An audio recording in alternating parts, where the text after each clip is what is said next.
સુરતમાં વીર નર્મદ યુનિવર્સિટીના વિદ્યાર્થીઓ માટે સારા સમાચાર। વિદ્યાર્થીઓ એક સાથે 2 કોર્સ કરી શકશે। જરૂરી વ્યવસ્થા કરવા યુજીસીનો યુનિવર્સિટીને આદેશ છે। વિદ્યાર્થીઓને માઇગ્રેશન એલસીના અભાવે મુશ્કેલી થતી હતી। યુજીસીએ વીર નર્મદ સહિત તમામ યુનિવર્સિટીઓને એક સાથે 2 શૈક્ષણિક કાર્યક્રમોનો અભ્યાસ કરાવવા માર્ગદર્શિકા બહાર પાડી છે। યુજીસી દ્વારા યુનિવર્સિટીને જારી કરાયેલા પરિપત્રમાં કહેવામાં આવ્યું છે કે 2 કોર્સમાં એડમિશન લેવામાં વિદ્યાર્થીઓને કોઈ મુશ્કેલી ન પડે તેવી વ્યવસ્થા કરવી। પેરામેડિકલ અને મેડિકલ અને લો અને એજ્યુકેશન સિવાયના ખાસ કરીને આર્ટ્સ અને કોમર્સના સ્નાતક અને અનુસ્નાતક કક્ષાના અને આની સાથે બીજા જે કોઈપણ ફેકલ્ટીના જે કોર્સ જે છે એઓ સાથે કરી શકે છે। આ સંદર્ભની અંદર એનઓસી અને ટીસી જેવા પણ આપણે કાઢી નાખવામાં આવ્યો છે। આનાથી વિદ્યાર્થી જે છે એ અભ્યાસને અર્થે જે એ વિદેશ જતા હતા એટલે કે બ્રેઇન ડ્રેન થતું હતું અથવા તો અહીંથી જે લોકો ત્યાંથી અહીંયા આવવાનો પણ હવે રસ્તો સરળ બનશે અને અહીંના લોકો જે છે એ વિદેશ જતા હતા તે પણ અટકશે કારણ કે વિદ્યાર્થીને કુલ 5 વર્ષ બચે છે। સ્નાતક કક્ષાના 3 અને અનુસ્નાતક કક્ષાના 2 આમ કરીને 5 વર્ષમાં એનું સાથે થાય છે અને સાથે સાથે મલ્ટીડિસિપ્લિનના જમાનામાં એ વિદ્યાર્થી એક સાથે 2 અભ્યાસક્રમ કરવાથી ભારત રાષ્ટ્રનો એક આદર્શ નાગરિક પણ બની શકશે। સુરતની વીર નર્મદ સાઉથ ગુજરાત યુનિવર્સિટીમાં વિદ્યાર્થીઓને હેલ્મેટ ફરજિયાત પહેરવા આદેશ કરાયો છે। ત્યારે વિદ્યાર્થીઓમાં હેલ્મેટની જાગૃતિ આવે તે માટે યુનિવર્સિટીના વાઇસ ચાન્સેલર રસ્તા પર ખુદ ઉતર્યા હતા અને વાઇસ ચાન્સેલર કિશોરસિંહ ચાવડાએ યુનિવર્સિટીના ગેટ પર ઊભા રહી વિદ્યાર્થીઓને હેલ્મેટ પહેરવા સમજાવ્યા। વિદ્યાર્થીઓને હેલ્મેટ પહેરવા માટેના પરિપત્રનો અમલ કરવા અપીલ કરી। 6000 જેટલા વિદ્યાર્થીઓ અને કર્મચારીઓને રોકી હાથ જોડી હેલ્મેટ પહેરવા માટે અપીલ કરી। કારમાં આવતા વિદ્યાર્થીઓને સીટ બેલ્ટ બાંધવા માટે અપીલ કરાઈ છે। સાથે જ અકસ્માતમાં ડેમોનું પણ આયોજન કરાયું। આપણે યુનિવર્સિટીના અંદર 6000 વિદ્યાર્થીઓ અને 1000 કર્મચારીઓ જ્યારે વિવિધ પ્રકારની સેવા આપી રહ્યા છે ત્યારે તેઓને જ્યારે ગેટ પર પ્રવેશે છે ત્યારે બધા અમે હાથ જોડીને એમને વિનંતી કરી રહ્યા છીએ કે આપણી સુરક્ષા આપણા હાથમાં છે। આપણને નાની ઈજા થાય તો આપણને અને આપણે પૃથ્વી પર રહીએ ત્યાં સુધી અને આપણા પરિવારજનોને ખૂબ મોટું સહન કરવું પડે છે એટલા માટે આપણે સૌ હેલ્મેટ પહેરીએ। ગુજરાત યુનિવર્સિટીમાં હેલ્મેટના અમલનો ફિયાસ્કો થયો છે। આજથી વાહન ચાલકો માટે હેલ્મેટ ફરજિયાત। વિદ્યાર્થીઓ કર્મચારીઓ હેલ્મેટ વગર દેખાયા। હેલ્મેટ ફરજિયાતના અમલથી ગેટ પર સિક્યુરિટી ગાર્ડ જ અજાણ હતા। વિદ્યાર્થીઓ અને કર્મચારીઓ હેલ્મેટ નહીં પહેરવાના અલગ અલગ બહાના પણ આપતા જોવા મળ્યા।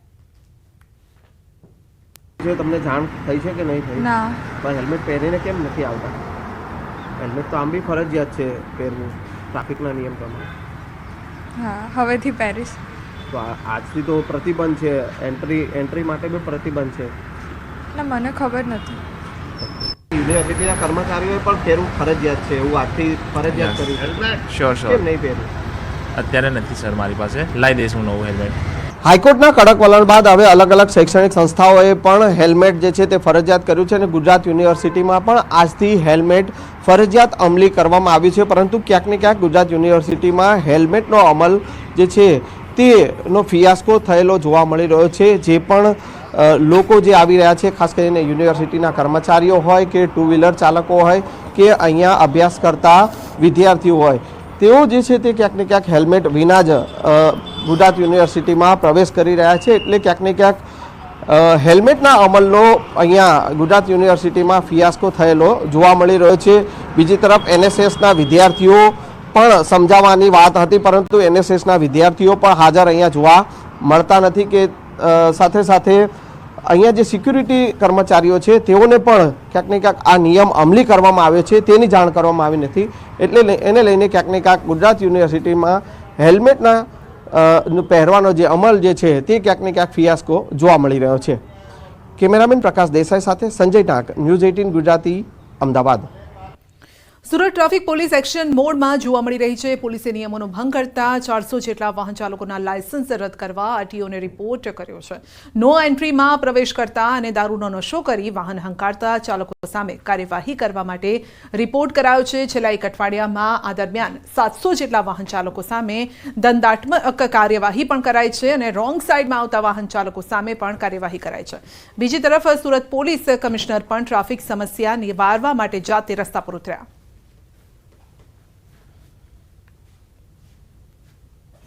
ટ્રાફિક નિયમન માટે સિગ્નલ્સના જો વ્યવસ્થા કરવામાં આવી હતી, સાથોસાથ જો મોટા સર્કલો હતા, સર્કલના નાના કરવાના જોઈએ અને એના સાથોસાથ જેટલા બી ચેનલાઇઝર છે, જો BRTSના રૂટ બી અમુક ચેનલાઇઝર છે, જો સિગ્નલ સર્કલ નાના થયા તો આ લોકો જેટલા બી ગાડીઓ પહેલે BRTSને નીકળતી હતી, આ મોટા મોટા જો ટર્ન લઈ જતી હતી એના માટે બી સીધા સ્ટ્રેટ કરવાની કામગીરી. સુરતના ઉધનામાં ખાડીમાં ઝેરી કેમિકલ યુક્ત પાણી છોડવાને લઈને વિવાદ થયો છે. ઉધના ભાજપના કોર્પોરેટર સોમનાથ મરાઠે આરોપ લગાવ્યો છે કે પાલિકા ઉધના ઝોનના અધિકારીઓની મિલીભગતથી ખાડીમાં કેમિકલ યુક્ત પાણી છોડવામાં આવે છે. મનપાએ 105 યુનિટ ધારકોને નોટિસ આપી છે અને તેમ છતાં કેમિકલ યુક્ત પાણી ટ્રીટ કર્યા વગર છે બારોબાર છોડી દેવાતું હોવાનો આક્ષેપ લાગ્યો છે. ત્યારે પાલિકાએ પ્રદૂષણ ફેલાવનારાઓ સામે કડક હાથે કાર્યવાહી હાથ ધરી છે. ઉધના ઝોનમાંથી આવા 140 યુનિટ ધારકો મળી આવતા તમામને નોટિસ ફટકારાઈ છે, જ્યારે કે 42 એકમોને સીલ કરવામાં આવ્યા છે. જોકે કોર્પોરેટરે જવાબદાર અધિકારી સામે પણ કાર્યવાહીની માંગ કરી છે. હું સીધું આ આક્ષેપ મારું આ ઉધના ઝોનનો જે ઝોનલ અધિકારી છે, જે સુજલ પ્રજાપતિ છે, એને પણ જેવી રીતે ઉદ્યોગકારોને પાણીનો મતલબ હાલમાં જ મતલબ જે દરખાસ્તમાં જેને ઘોટાળો કર્યો હતો, જેને જે સસ્પેન્ડ કર્યો હતો, એવી રીતે એને પણ તાત્કાલિક તપાસ કરીને એને પણ કાર્યવાહી થાય, એને પણ સસ્પેન્ડ કરવામાં એવી મારી માંગ છે. આઈપીએસ પિયુષ પટેલની ગુજરાતમાં વાપસી. પિયુષ પટેલ 1998 બેચના અધિકારી છે. ગુજરાત કેડરના આઈપીએસ છે પિયુષ પટેલ.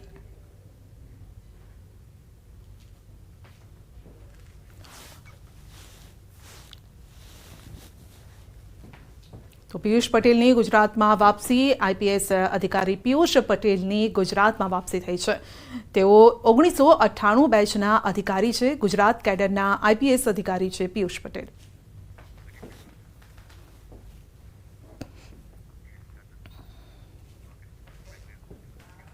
ગીર સોમનાથમાં ખાતર માટે કતાર જોવા મળી છે. ખેડૂતો ફરી લાઇનમાં લાગ્યા છે.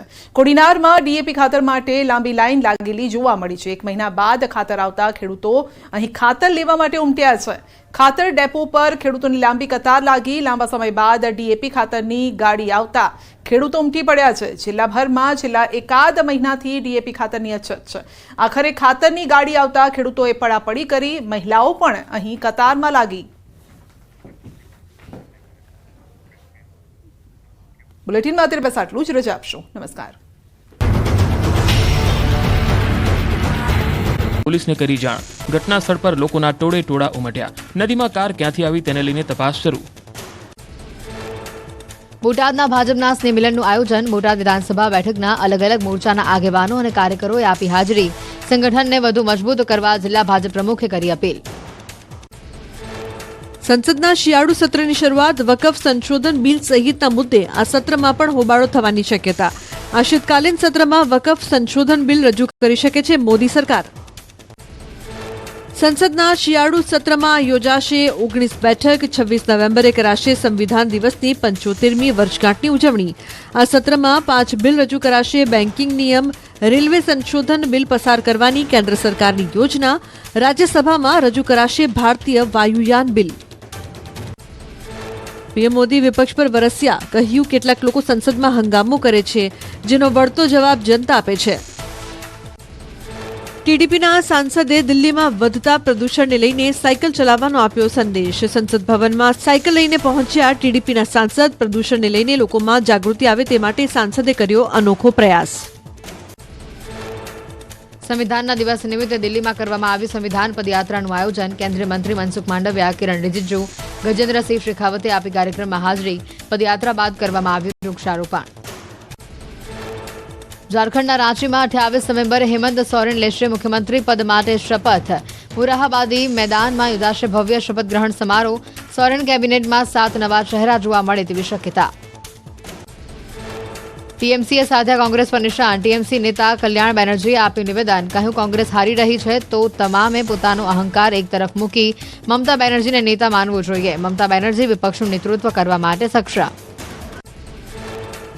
એકનાથ શિંદે મહારાષ્ટ્રમાં શિવસેના જૂથના નેતા તરીકે ચૂંટાયા. અજીત પવારને એનસીપી વિધાનસભા દળના નેતા તરીકે પસંદ કરાયા. ધારાસભ્ય દળની બેઠકમાં લેવાયો નિર્ણય. રાષ્ટ્રપતિ દ્રૌપદી મુર્મુ બુધવારથી તમિલનાડુની 3 દિવસની મુલાકાતે. ઊટીના વેલિંગ્ટનમાં ડિફેન્સ સર્વિસીસ સ્ટાફ કોલેજમાં કાર્યક્રમમાં આપશે હાજરી. નીલગિરીમાં આદિવાસી સમુદાયના સભ્યો સાથે પણ કરશે વાર્તાલાપ. વકફ બોર્ડ બિલ સંસદમાં રજૂ થાય તે પહેલા જ બિહારના પટનામાં વિરોધ. CPI-MLના ધારાસભ્ય મહેબૂબ આલમે વકફ સુધારા બિલ 2024 સામે વિરોધ વ્યક્ત કર્યો. તમિલનાડુના થુથુકુડીમાં વિદેશી પક્ષીઓનું આગમન. અન્ય દેશોમાં ઠંડીના કારણે પારક વગરતા ફ્લેમિંગો બન્યા ભારતના મહેમાન. તમિલનાડુના કોસ્ટલ એરિયામાં યાયાવર પક્ષીઓ આવતા પ્રવાસીઓમાં નિર્વાનંદ.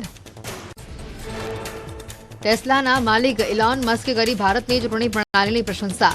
કહ્યું, ભારતે એક જ દિવસમાં 64 કરોડ મતોની ગણતરી કરીને ચૂંટણીનો ચુકાદો જાહેર કર્યો. જ્યારે અમેરિકાના કેલિફોર્નિયામાં હજી પણ ચાલી રહી છે 5 નવેમ્બરે યોજાયેલી ચૂંટણીની મતગણતરી.